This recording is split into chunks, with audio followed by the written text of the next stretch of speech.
Why do these questions arise in your hearts? Touch me and see that it is I myself. Every day during the Easter octave, we have a living encounter with Jesus Christ. And today, we hear him say, "Why are you troubled?" You know, when I was younger, I used to think it was almost like a reproach. Kind of like the way he was said to the Magdalene, "Why are you weeping?" Like, you shouldn't be troubled, you shouldn't be weeping. Now I tend to think that he was saying, if you share your troubles with me, if you share your tears with me, they won't be so bad. In other words, tell me why you're troubled. And then he says, touch me. See that it is I myself.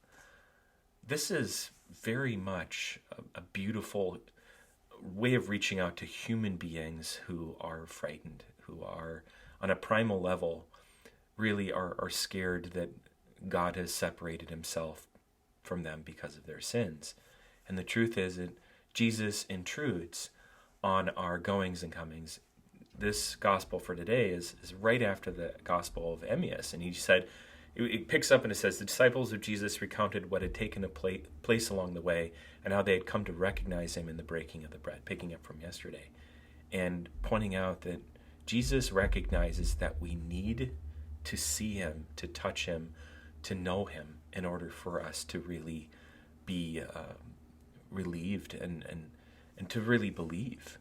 And that's why in the most holy Eucharist, Jesus comes to touch us, to reassure us, to give us that wonderful resurrection gift of peace. And that enables us to become that kind of presence for other people.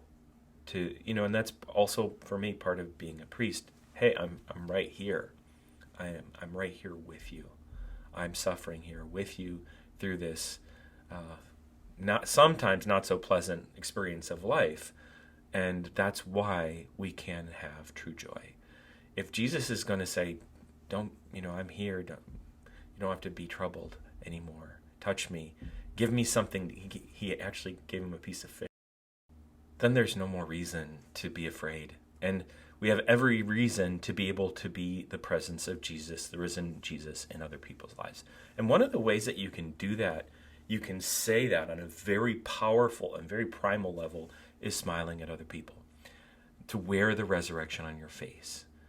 And a smile, one that is calm, serene, and has the confidence of Christ, shows that Jesus is really in charge. Jesus is really going to be taking care of us.